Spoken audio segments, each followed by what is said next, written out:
اللهم صل على سيدنا محمد يا رب صل وسلم دائما ابدا على حبيبي.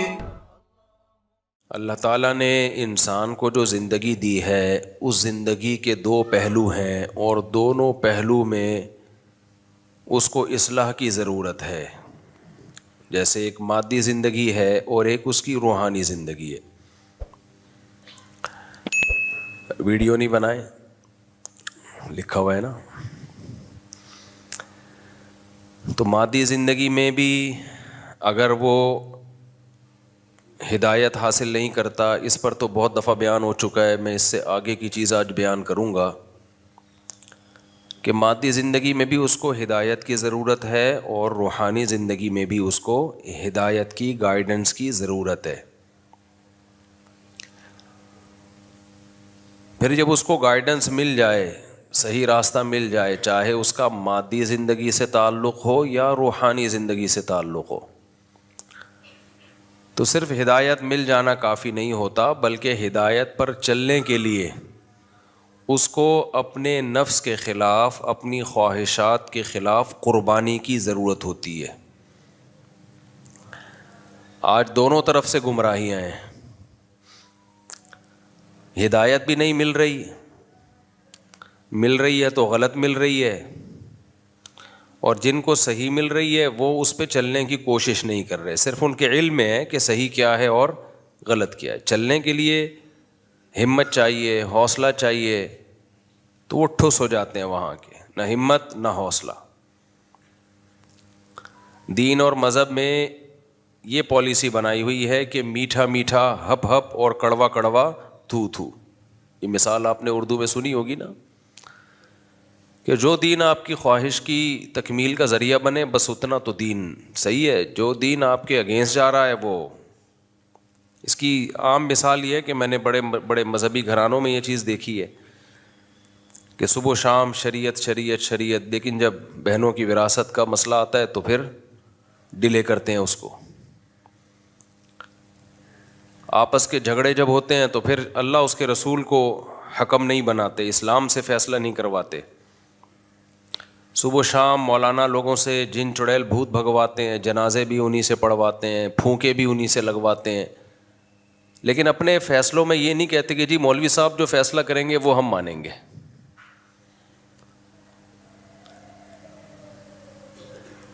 چند دن پہلے ایک نکاح کی تقریب میں جانا ہوا تو ان بیچاروں کی کم بختی آئی ہوئی تھی. انہوں نے کہیں سادگی سے تقریب منعقد کی، بارات نہیں رکھی. انہوں نے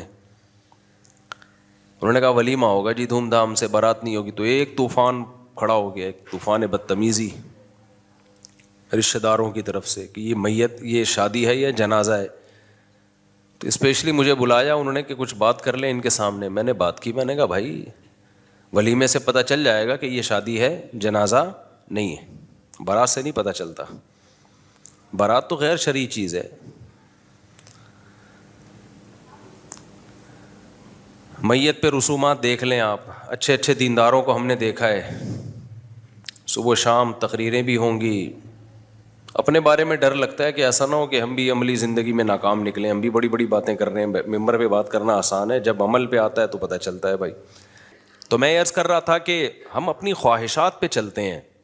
جہاں شریعت ہماری خواہشات کے اگینسٹ جا رہی ہے تو پھر ہم رسومات اور اپنی خواہشات پہ چلنا شروع ہو جاتے ہیں. تو شادی بیاہوں میں بھی دو موقع ایسے ہیں جس سے انسان کے دین کا پتہ چلتا ہے. دو موقع، ایک خوشی میں ایک غم میں. تو خوشی کا سب سے بہترین موقع شادی سمجھا جاتا ہے اور غم کا سب سے برا موقع میت سمجھی جاتی ہے. دونوں میں انسان کا پتہ چل جاتا ہے کہ کتنے پانی میں، اور دونوں میں یہ بھی پتہ چل جاتا ہے کہ یہ جورو کا غلام ہے یا گھر میں اس کی حکومت ہے. معذرت کے ساتھ خواتین غصہ ہونا شروع ہو جائیں گی. اچھے اچھے لوگ میں نے دیکھا ہے بیگم کے ہاتھوں یہاں پر مجبور. بیگم کہہ رہی ہوتی ہے بارات نہیں کی تو یہ ہو جائے گا، بیگم کہہ رہی ہوتی ہے ہم نے تو یہ بھی کرنا ہے، یوں بھی کرنا ہے، فلانا بھی کرنا ہے. میرے بچے نے قرآن حفظ کیا تو گھر والوں نے کہا کہ ہم نے ہال میں جو ہے تقریب کرنی ہے. میں نے کہا نہیں، بچے نے قرآن حفظ کیا، ہم نے اس کی حوصلہ افزائی کرنی ہے، لیکن گھر کے اندر ہی. جتنے مہمان آ گئے، نہیں تو پتلی گلی سے نکلو. حالانکہ ہال میں بھی جائز ہے. تو گھر والوں نے کہا نہیں ہال میں. میں نے کہا ایک بچے کا ہال میں کیا تو میرے آگے 15 ماشاء اللہ اور ہیں, تو میں تو ہال ہی میں کرتا رہوں گا, پھر میں تو بڑھ گیا. کسی بچے کے حفظ پہ پھر مجھے خوشی ہوگی؟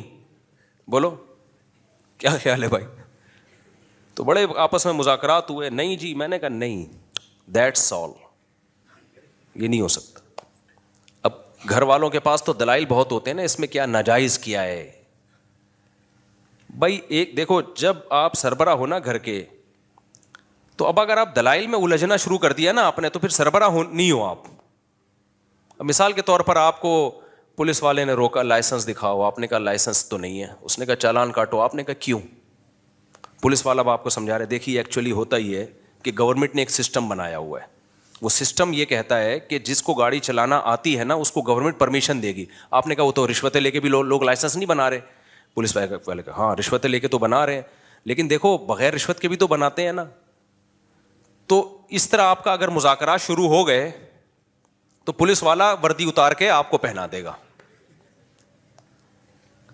ڈنڈے کا مطلب, سربراہ کا مطلب کیا ہوتا ہے؟ ایک دفعہ دلیل سے بات سمجھائے گا, سمجھ میں آ گئی ٹھیک ہے, نہیں آئی تو بھی ٹھیک ہے, ماننا پڑے گا. میں یہ نہیں کہہ رہا آپ گھر میں چنگیز خان بن کے رہیں, ہر وقت آرڈر چلاتے رہیں اور گھر والوں کو جینے کا حق ہی نہ دیں. یہ تو غلط ہے, یہ تو نبی صلی اللہ علیہ وسلم کی صحیح حدیث کے خلاف ہے. آپ نے فرمایا یغلبن الکریم, عزت دار آدمی پر عورت غالب آتی ہے, ولا یغلب علیہن الا اللئیم, اور جس کا 100% گھر پہ کنٹرول ہے نا, اس کا مطلب حدیث سے پتہ چلتا ہے وہ لئیم ہے. اس کا اردو میں صحیح ترجمہ ہوا کمینہ آدمی ہے. وہ کمزور کو جو ہے نا ایسے دبا دیا اس نے. جو لوگ کہتے ہیں نا ہمارے گھر میں 100% ہماری مرضی, ایک پتا بھی میری مرضی کے بغیر گھر میں نہیں ہلتا, اور ایسا میں نے کنٹرول کر کے رکھا ہوا ہے بیوی بچوں کو, تو اس سے صاف پتہ چلتا ہے بھائی فرعون جب ہلاک ہوا تھا نا اس کی نسل میں 2-4 بچے رہ گئے تھے. تو یہ وہی ہے, یا تو چنگیز خان کی اولاد میں ہے یا ہلاکو خان کی اولاد میں. کیونکہ ایسا نہیں ہو سکتا کہ 100% گھر میں آپ کی چلے. کچھ آپ کی چلتی ہے, کچھ گھر والوں کی چلتی ہے, کچھ میں آدمی برداشت کرتا ہے. اور نبی صلی اللہ علیہ وسلم کی صحیح حدیث ہے بھائی کہ اگر پورا اپنا تسلط قائم کرو گے تو صحیح حدیث کا مفہوم یہ ہے کہ گھر میں طلاق کے علاوہ کچھ بھی حاصل نہیں ہوگا. تھوڑا سا کچھ اپنی چلا دی, کچھ گھر والوں کی چلا دی, ایسے مل جل کے ہنسی خوشی زندگی گزرتی ہے. لیکن ایک لمٹ ہے بھائی. آپ وہ خرچے بیگم کے کہنے پہ کرنا شروع کر دو کہ کل آپ کو لوگوں سے بھیک مانگنی پڑے, وہ آپ افورڈ نہ کر سکو, تو بڑے مسائل کھڑے ہو جاتے ہیں اس سے.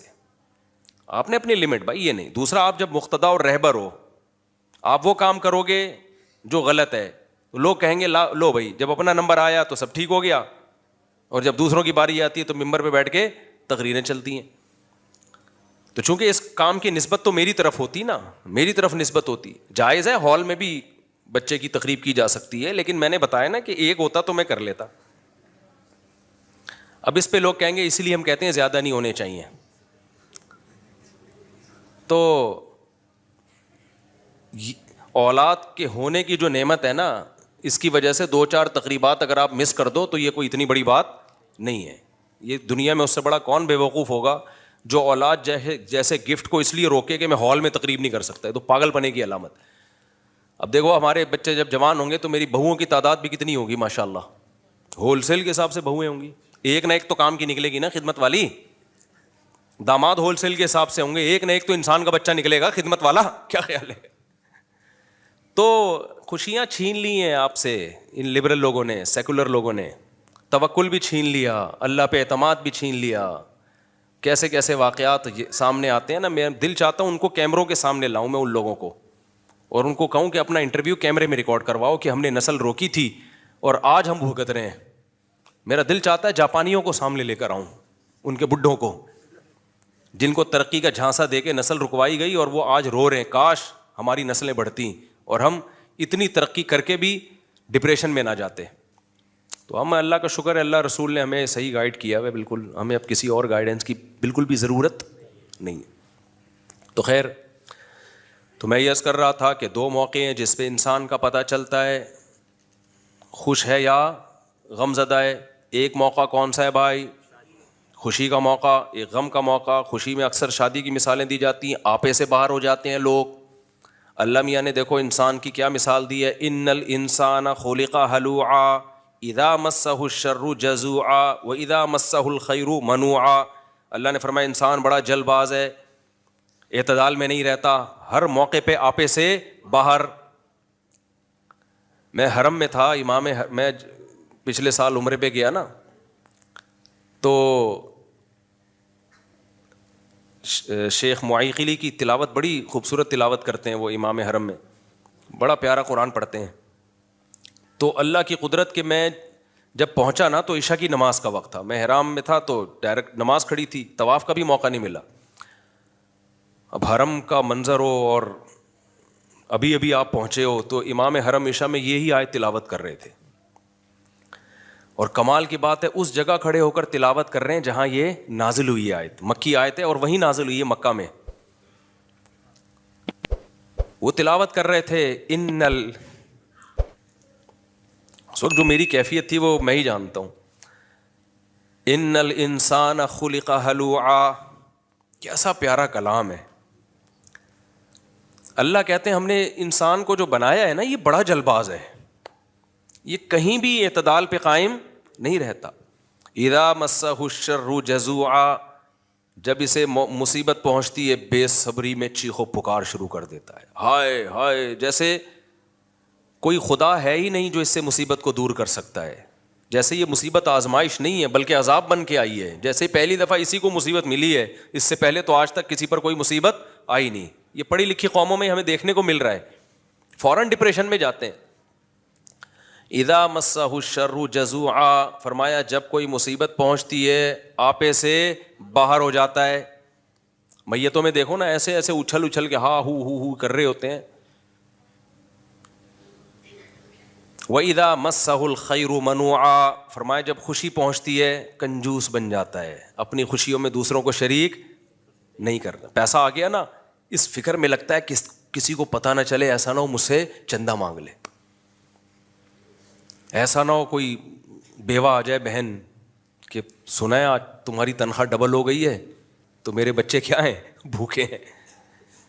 جب پیسہ آتا ہے خوشیاں آتی ہیں کنجوس بن جاتا ہے, اترانے لگتا ہے. دوسرے مقام پہ آتا ہے اترانے لگتا ہے, دماغ اوپر کی سیٹنگ کیا ہو جاتی ہے, آؤٹ, تکبر میں, اپنی قابلیت, میں ہوں, میری قابلیت. انٹرویو بھی دے رہا ہوتا ہے نا, ایکچولی میں نے اسٹرگل اتنی کی ہے, ایکچولی یہ اسٹرگل ہے, محنت ہے, آپ بھی اسٹرگل کرو آپ کو بھی ملے گا, یہ میری محنت ہے. شعبہ جب یہ کہہ رہے ہوتے ہیں نا اللہ کا دیا میرے پاس بہت کچھ ہے, تو اوپر سے زبان سے جملہ تو شکر والا ہوتا ہے, اندر سے شو مار رہا ہوتا ہے, ابے تو تیرے پاس ہے کیا, 2 ٹکے کے آدمی. مقصد یہ ہوتا ہے بتانے کا. سمجھتے ہیں کہ نہیں سمجھتے؟ جب شیخ معیقلی پڑھ رہے تھے نا, یہاں تک تو نارمل ہے, یہ تو اللہ نے جگہ جگہ قرآن میں کہا ہے. آگے جب انہوں نے یہ آیت پڑھی الا المصلین, یہ اللہ جو ہے نا ایک تلوار ہے.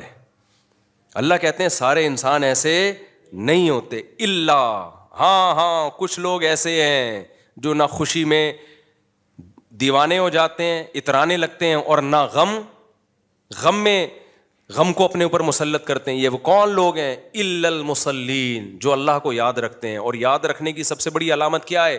نمازوں کو قائم کرتے ہیں. الذین هم علی صلواتہم یحافظون, عام نمازی نہیں, اپنے نمازوں کی حفاظت. نماز ایک سائن ہے, نماز اصل میں یہ بتانے کے لیے کہ اللہ ان کی زندگی میں ان ہے, جن کی زندگیوں میں خدا ہے نا, گاڈ ہے جن کی زندگیوں میں, وہ نہ خوشی میں اعتدال سے باہر نکلتے ہیں اور نہ غم میں وہ بے صبری کا مظاہرہ, کیونکہ ان کو پتا ہے خوشیاں بھی کس کے ہاتھ میں ہے, اللہ کے. غم بھی کس کے ہاتھ میں ہے؟ اللہ کے ہاتھ میں. تو جب سب کچھ اس کے ہاتھ میں ہے تو بھائی کبھی خوشی دے کے آزمائے گا, کبھی غم دے کے آزمائے گا. تو آپے سے باہر ہونے کی ضرورت نہیں ہے. خدا کی قسم, گورا اس نعمت سے محروم, جاپان والے اس نعمت سے محروم, آسٹریلیا والے اس نعمت سے محروم. نفسیاتی جتنے بھی ڈاکٹرز ہیں جو آپ کو ڈپریشن سے نکالنے کی کوشش کرتے ہیں وہ اس نعمت سے محروم. ایتھیس, ملحد لوگ اس نعمت سے محروم.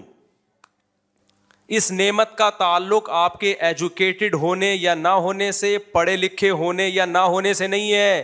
اس کا تعلق اس سے ہے کہ آپ کی زندگیوں میں اللہ کتنا ان ہے, آپ کی زندگیوں میں اللہ کو آپ نے کتنا انوالو کیا ہوا ہے. اور عملی طور پر اس کا ثبوت آپ کی نماز سے پتہ چلے گا. سمجھتے ہو کہ نہیں سمجھتے؟ تو جب اللہ پڑھا نا، وہ ایک تو وہاں کا ایک تو ان کی آواز خوبصورت، پھر وہ مقام، تو میں سوچ رہا تھا یار ایک یتیم پیغمبر جو نہ لکھنا جانتے جو نہ پڑھنا جانتے، کیسا خوبصورت کلام ان پہ آسمان سے نازل ہو رہا ہے، جس کو 1400 سال سننے کے بعد اتنا مزہ آ رہا ہے، تو جنہوں نے سید الانبیاء کے زمانے اقدس سے سنا ہوگا ان کو کتنا لطف آیا ہوگا۔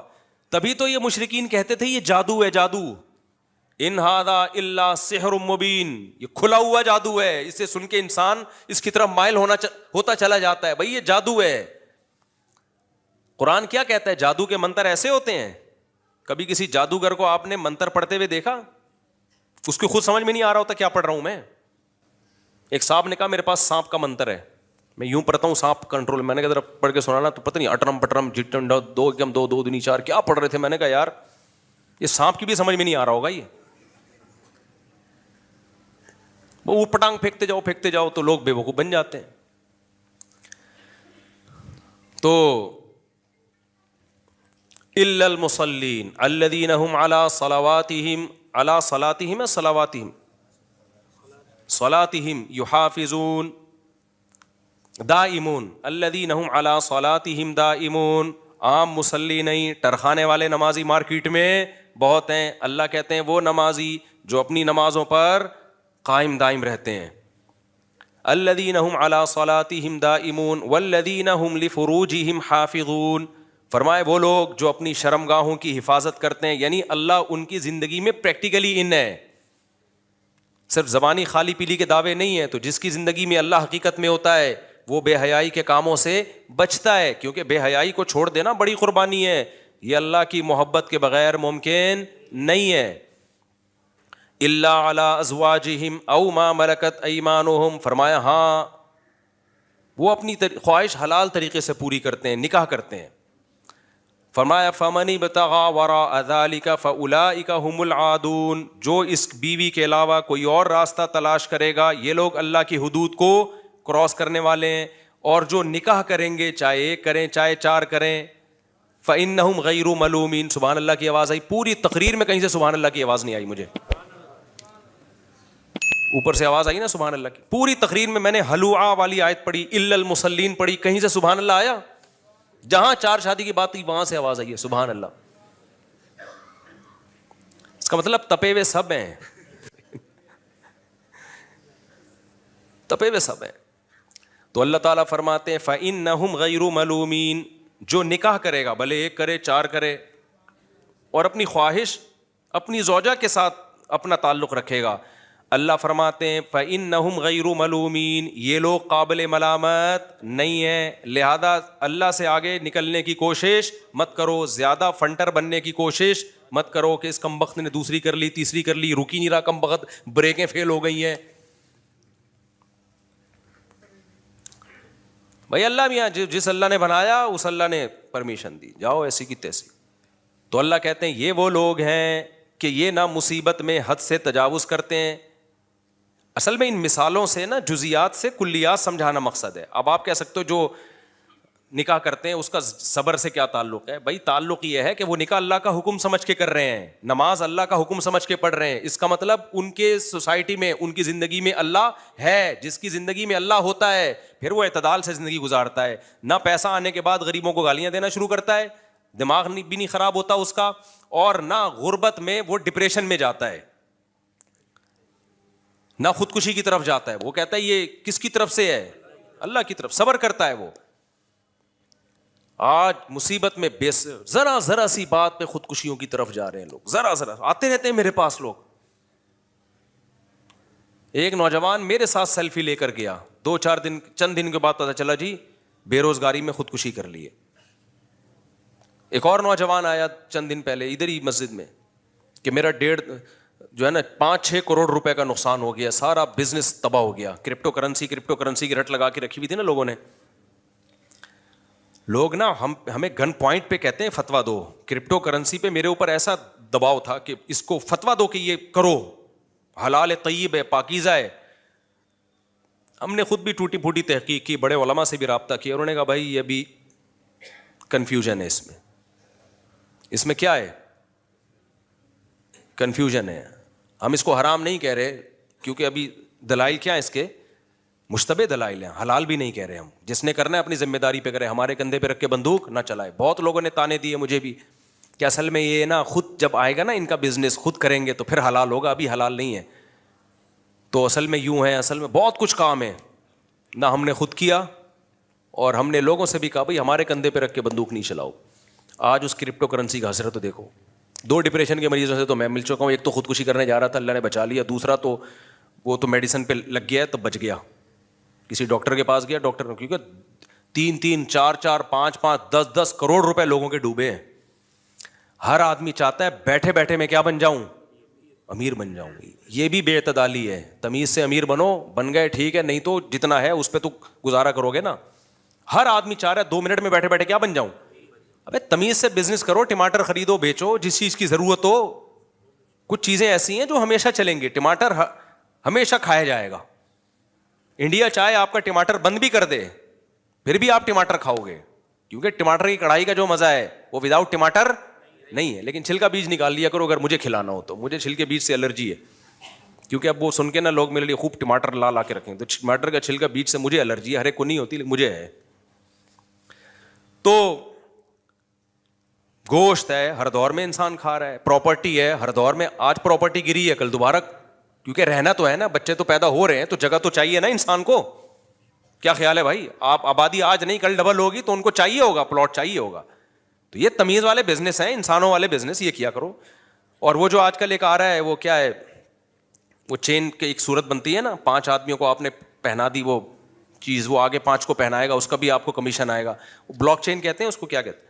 کیونکہ ہم نے جب اس پہ ریسرچ کی تو گولڈن کی کے نام سے کمپنی نے بڑا بیوقوف بنایا تھا لوگوں کو. ہم لوگوں کو منع کر رہے ہیں یہ کمانے کا صحیح طریقہ نہیں ہے. یہ کون سا طریقہ ہے؟ وہ اگلا 5 کو 25 کو بیچے گا تو ان کا کمیشن آپ کو کس کھاتے میں مل رہا ہے؟ اس کا نقصان ہوگا آخر میں جب کوئی جو بندے رہ جائیں گے نا, جن کو پہنانے کے لیے کوئی بندہ ملے گا ہی نہیں, ان کی رقمیں ڈوبیں گی. یہ گورے کا کوئی دین نہیں ہے بھائی. وہ کہتا ہے جس طرح سے پیسہ آتا ہے آئے بس. اسلام نے آپ کو ایک باؤنڈری کھینچی ہے, یہ جائز طریقہ ہے اور یہ ناجائز طریقہ ہے. تبھی تو انشورنس حرام ہے کہ آپ کے ابا مر گئے تو آپ کو پیسے مل جائیں گے, نہیں مرے تو انشورنس کمپنی کا فائدہ ہے. ابے یہ پیسہ کمانے کا کون سا طریقہ ہے؟ یہ تو جوا ہے. سمجھتے نہیں ہو بات کو.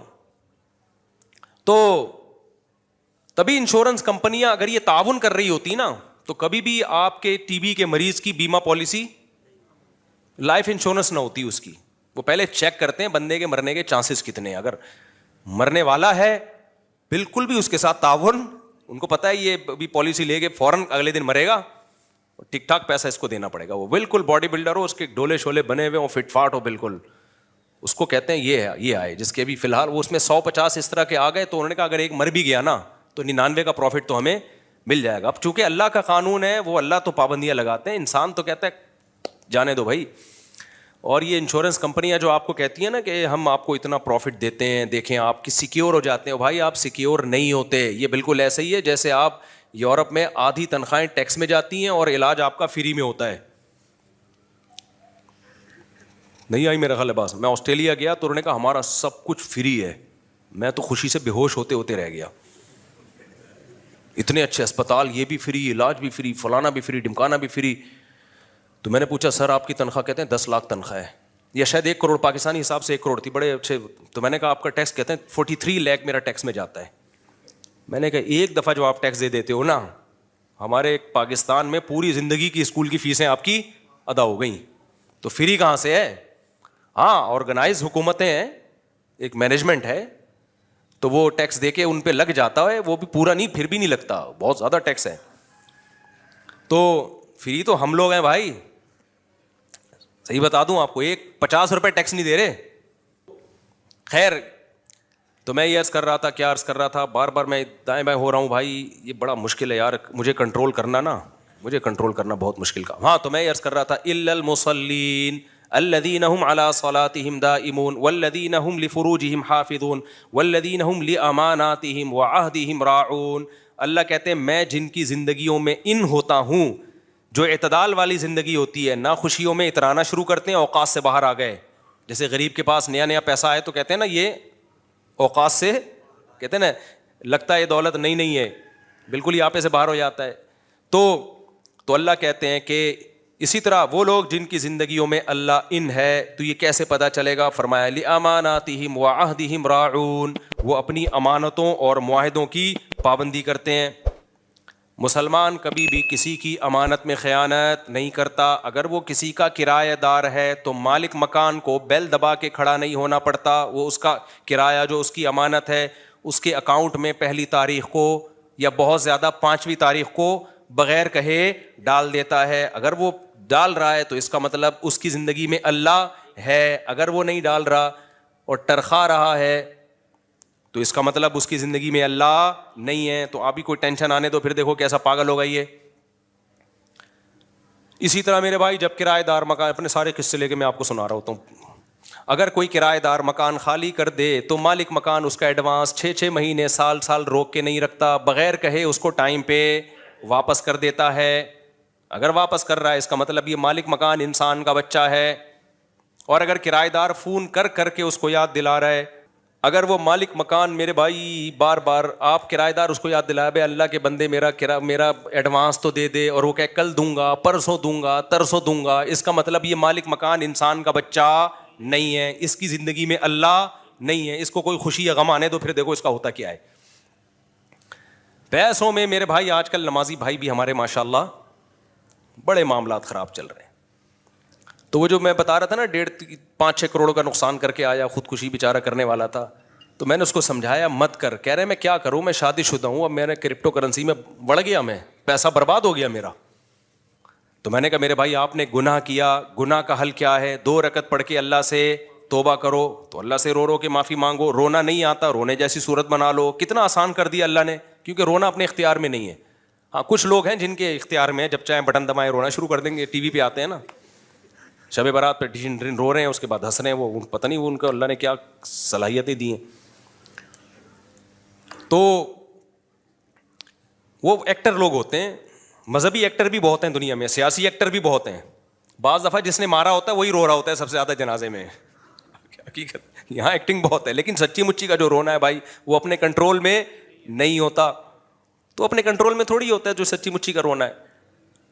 تو اب اللہ تعالیٰ کیا فرماتے ہیں, ہاں وہ جو تھا نا, وہ میں چونکہ یہ واقعہ سنا دوں, اور بھی بہت سوں کو خودکشی کے اللہ نہ کرے خیالات آ رہے ہوں, تو یہ سن کے نا ان کو موٹیویشن ملے گی, خودکشی کی طرف نہیں جائیں گے. اب وہ کروڑوں روپے ڈوب گئے, شادی شدہ آدمی ہے. میں نے کہا پہلے تو 2 رکعت پڑھ کے اللہ سے کیا کرو, توبہ, کہ اللہ میں نے ایک دن میں کروڑ پتی بننے کی کوشش کی ہے, مجھے معاف کر دے. دنیا کو مسافر خانہ میں نے نہیں سمجھا. اور علماء منع بھی کر رہے تھے, کرپٹو کرنسی ایک رسکی چیز ہے, ہوائی چیز ہے, ایک سافٹ ویئر ہے. تو کہہ رہے میں نے کہتے ہیں پھر اللہ معاف کر دے گا. میں نے کہا ہاں. کہہ رہے ابا تو نہیں معاف کریں گے نا, بیوی بچے کہاں سے, تو نہیں معاف کریں گے نا. کہہ رہے جب گھر میں جاؤ تانے ملتے ہیں. میں نے کہا دیکھو اللہ نے انسان کو ایسا بنایا ہے کہ جب بار بار اس کی بے عزتی ہوتی ہے اور وہ برداشت کرتا رہے تو اس کی عزت خود بخود ختم ہو جاتی ہے, اور جب عزت ختم ہوتی ہے تو بے عزتی فیل ہونا ختم. حقیقت ہے. وہ ایک آدمی تھا نا, کسی محلے سے آیا, کہتا ہے اللہ کا بڑا فضل ہے میری عزت نہیں ہے اس علاقے میں. لوگوں نے کہا اس میں فضل کی کیا بات ہے؟ کہہ رہا اگر عزت ہوتی نا تو آج بڑی بے عزتی ہو جانی تھی, مجھ سے کام ایسا ہو گیا کہ بے عزتی. کہہ رہے پہلے سے عزت ہی نہیں تھی. دیکھو کوئی چرسی ہیروئنچی جوتے چراتا ہوا پکڑا جائے تو اپنی بے عزتی فیل کرتا ہے؟ وہ بالکل بھی فیل نہیں کرتا وہ. تو میں نے کہا میرے بھائی جب آپ چند دن ابا کے تانے سنو گے, ادھر سے تانا, بیوی کا تانا, بچوں کا تانا, تو چند دن صبر کر لو, کیونکہ وہ نہ گھر چھوڑ کے روڈ پہ سو سکتا ہے بھائی, بیوی بچے چھوڑ کے کہاں جائے وہ. تو میں نے کہا تھوڑے دنوں میں یہ ہوگا کہ آپ کو بے عزتی فیل ہونا, بے عزتی ہوگی, فیل نہیں ہوگی.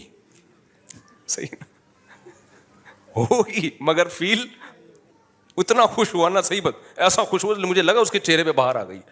میں نے کہا چند دن کی بات, عادت ہو جائے گی. ہر وقت آنے. میں یہ سب بھگتا ہوا ہوں اصل میں, کیونکہ میں نے جب دوسری کی تھی نا تو میرے ساتھ یہی ہوا تھا. یہ سب پریکٹیکلی ہو چکا ہے میرے ساتھ. تو مجھے اپنی شروع میں بہت بے عزتی فیل ہوتی تھی. مجھے لگتا تھا دنیا کا سب سے برا آدمی اس کائنات میں ہوں. تھوڑے دن میں فیل ہونا ختم ہو گئی. تو اس کے بعد آٹو پہ سیٹ ہو گئے ہم, آٹو پہ ہو گئے. تو اللہ تعالیٰ کیا فرماتے ہیں کہ بھئی الا المصلین، ہاں والذین ہم لاماناتہم وعہدہم راعون، امانتوں میں خیانت نہیں کرتے. 2 نمبری نہیں کرتا مسلمان، معاہدوں کی خلاف ورزی نہیں کرتا. زبان سے کچھ بول رہا ہے اور دل میں نیت کچھ اور ہے. آج کل جو جتنی زیادہ ٹوپیاں کرائے نا اس کو اتنا صاحب کمال سمجھا جاتا ہے. جتنا جھوٹ بولے گا اتنا اچھا سمجھا جائے گا. تجارت میں تو اب اعتماد ہی نہیں رہا نا یہاں کی پروڈکٹ. اچھا میرا ایک بیان چلا ہے کہ ہمارے مسالوں پر باہر ملکوں میں پابندی ہے، یہ فیس بک پہ بیان چلا ہے. اس پہ لوگوں نے نیچے کمنٹس کیے ہوئے یہ جھوٹ بول رہے ہیں، ہم نے تو بہت سارے اپنی کمپنیوں کے مسالے دیکھے ہیں. دیکھو جب ایک آدمی اتنے کانفیڈنٹلی کسی ممبر پہ بیٹھ کے دعویٰ کرتا ہے نا تو غلط نہیں کر رہا ہوتا. اگر آپ کو لگ رہا ہے کہ غلط کر رہا ہے تو آپ اس کی بات کو سمجھو، آپ اس کو صفائی کا موقع دو. ایک دم جھوٹ کے الزامات لگا دینا، میری دنیا میں کتنی ٹریولنگ ہوئی ہے تو میں اتنا بڑا جھوٹ بولوں گا کہ ان کمپنیوں کو بدنام کرنے کے لیے. باہر ملکوں میں جو مسالے مل رہے ہیں نا ان کا فارمولا چینج ہوتا ہے. سمجھتے ہو کہ نہیں سمجھتے؟ تو میں نے یہ نہیں کہا کہ ان کمپنیوں کو پر بین ہے، میں نے یہ کہا ہے کہ یہ والے مسالے باہر ان کمپنیوں کے نہیں مل رہے ہیں تو فارمولا چینج ہوتا ہے. یہاں جو آپ کے مسالے مل رہے ہیں ان کا فارمولا الگ ہے، باہر جو مل رہے ہیں وہ الگ ہیں. تو یہ تو میں نے خود یہاں کے مسالوں کی بریانیاں بھی باہر کھائی ہیں، قورمے بھی کھائے ہیں، پیٹ نہیں خراب ہوتا. یہاں کھاؤ تو خراب ہوتا ہے. اور یہ تحقیق کی ہے پوری کہ وہ چینج ہیں. کچھ چیزیں یہاں پر ایسی ڈالی جاتی ہیں ذائقہ بڑھانے کے لیے جو آپ کی صحتوں کا بیڑا غرق کرتی ہیں، لیکن ٹیسٹ اس سے گین ہو جاتا ہے تو پبلک پھوڑتی پھاڑتی ہے کیونکہ وزیر خوراک کا پتہ ہی نہیں وہ مارکیٹ میں ہے کہاں پہ وہ. اور وزیر خوراک اگر بیچارہ آئے گا بھی تو 4 ڈبے اس کو فری میں دے دیں گے مسالوں کے. تو ان وزیر خوراک کے علاوہ کی بات کر رہا ہوں جو بھی موجودہ وزیر خوراک ہیں. تو خیر، تو باہر ملکوں میں مسالے ہیں. پابندی کا مطلب میرا یہ نہیں تھا کہ یہ نام پہ ہی پابندی ہے، یہ میں نے بیان میں یہ دعویٰ نہیں کیا ہے. تو میں لوگوں سے بھی کہتا ہوں کہ تھوڑا سا اخلاقیات کے دائرے میں رہ کے کمنٹس کیا کریں. آپ یہ بول دیں کہ مفتی صاحب کو غلط فہمی ہوئی ہے، بولا جھوٹ بول رہا ہے یہ مولوی، اس طرح کتنا یہ مولوی جھوٹ بول رہا ہے، مجھے کیا جھوٹ بولنے سے ملے گا بھائی؟ جھوٹ بول رہا ہے یہ مولوی، جھوٹ بول رہا ہے مولوی. یہ مسالے ہیں تو کوالٹی میں فرق ہے. کچھ چیزیں ایسی ڈالی جاتی ہیں جو باہر ملکوں میں پابندی ہیں تو وہ سارے مسالے اٹھا کے نا کنٹینر سمیت سمندر میں پھینک دیتے ہیں. وہ کہتے ہیں یہ پاکستانیوں کو کھلاؤ، یہ ان کی آنتیں ہی اس تیزاب کو ہضم کر سکتی ہیں، ہماری آنتیں ابھی اس قابل ہوئی نہیں ہیں. تو گند ہے جو ہم لوگ کھاتے ہیں، کھا لیتے ہیں، ہم بھی کھا لیتے ہیں جا کے اب ہوٹلوں میں، لیکن اس کے فضائل کم از کم نہ سنایا کریں. اور یہ کیوں ہو رہا ہے؟ اس آیت کی مخالفت. لِأَمَانَاتِهِمْ وَعَهْدِهِمْ رَاعُونَ، معاہدوں کی پابندی، امانتوں میں خیانت. جب کوئی بندہ ہوٹل میں کھانا کھانے کے لیے جاتا ہے تو وہ بھی تو ایک آپ پر اعتماد کر کے گیا ہے نا. کیا خیال ہے بھائی؟ تو اس کو اگر آپ صرف ٹیسٹ کے لیے نقصان دہ چیز کھلانا شروع کر دیں تو یہ بھی تو اس کے ساتھ خیانت ہو رہی ہے. وہ آپ پر اعتماد کر کے آیا آپ کے ہوٹل میں. تو یہ خیانت ماشاءاللہ طبیعت سے چل رہی ہے ہماری سوسائٹی میں. تو الا المصلین، یہ میں بتا رہا تھا کہ وہ جب انہوں نے پڑھا نا الا المصلین تو کیسا پیارا کلام ہے. تو خیر جلدی سے بات کو سمجھ